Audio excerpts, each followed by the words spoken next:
ರಾಜ್ಯದ ಸರ್ಕಾರಿ ಶಾಲೆಗಳ ಮಹಿಳಾ ಶಿಕ್ಷಕಿಯರಿಗೆ ರಾಜ್ಯ ಸರ್ಕಾರವು ಗುಡ್ ನ್ಯೂಸ್ ನೀಡಿದೆ. ಶಿಕ್ಷಕಿಯರು ಮಾತೃತ್ವ ಹಾಗೂ ಶಿಶುಪಾಲನಾ ರಜೆಗೆ ಅರ್ಜಿ ಸಲ್ಲಿಸಿದ ಕೇವಲ 15 ದಿನಗಳ ಒಳಗಾಗಿ ಕಡ್ಡಾಯವಾಗಿ ರಜೆಗಳನ್ನು ಮಂಜೂರು ಮಾಡಲು ಕ್ರಮ ಕೈಗೊಳ್ಳಲಾಗುತ್ತದೆ ಎಂದು ಶಾಲಾ ಶಿಕ್ಷಣ ಮತ್ತು ಸಾಕ್ಷರತಾ ಸಚಿವ ಮಧು ಬಂಗಾರಪ್ಪ ಮಾಹಿತಿ ನೀಡಿದ್ದಾರೆ.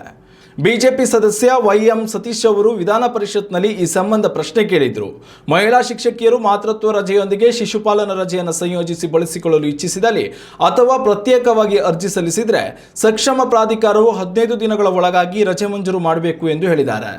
ಮಹಿಳಾ ಶಿಕ್ಷಕಿಯರು ಮಾತೃತ್ವ ರಜೆಗೆ ತೆರಳಿದ ಸಂದರ್ಭದಲ್ಲಿ ಮಕ್ಕಳ ಕಲಿಕೆಗೆ ಯಾವುದೇ ತೊಂದರೆಯಾಗದಂತೆ ಅತಿಥಿ ಶಿಕ್ಷಕರನ್ನು ನೇಮಿಸುವುದರ ಬಗ್ಗೆಯೂ ಸರ್ಕಾರ ಕ್ರಮ ಕೈಗೊಳ್ಳಲಿದೆ. ಅಲ್ಲದೆ ಮಾತೃತ್ವ ರಜೆ ಪೂರ್ಣಗೊಳಿಸಿ ಬರುವ ಶಿಕ್ಷಕಿಯರು ಮಗುವಿನ ಪಾಲನೆಗಾಗಿ ಮಗುವಿಗೆ 5 ವರ್ಷ ತುಂಬುವ ಕಾಲ ಅವರು ಇಚ್ಛಿಸಿದ ಸ್ಥಳಕ್ಕೆ ವರ್ಗಾವಣೆ ನೀಡಲಾಗುವುದು ಎಂದು ಶಿಕ್ಷಣ ಸಚಿವ ಮಧು ಬಂಗಾರಪ್ಪ ಮಾಹಿತಿ ನೀಡಿದರು. ಉತ್ತಮ ಸಂಸ್ಕಾರಯುತ ಶಿಕ್ಷಣದೊಂದಿಗೆ VSS English medium CBSE school Udupi Muddur. ನರ್ಸರಿಯಿಂದ 10ನೇ ತರಗತಿವರೆಗೆ ಶಿಕ್ಷಣದ ಜೊತೆಗೆ 5ರಿಂದ 10ನೇ ತರಗತಿವರೆಗಿನ ವಿದ್ಯಾರ್ಥಿನಿಯರಿಗೆ ಉತ್ತಮ ಹಾಸ್ಟೆಲ್ ಸೌಲಭ್ಯವೂ ಇದೆ. ನಿಮ್ಮ ಮಕ್ಕಳ ಪ್ರವೇಶಾತಿಗಾಗಿ ಈ ಸಂಖ್ಯೆಗೆ ಕರೆ ಮಾಡಿ.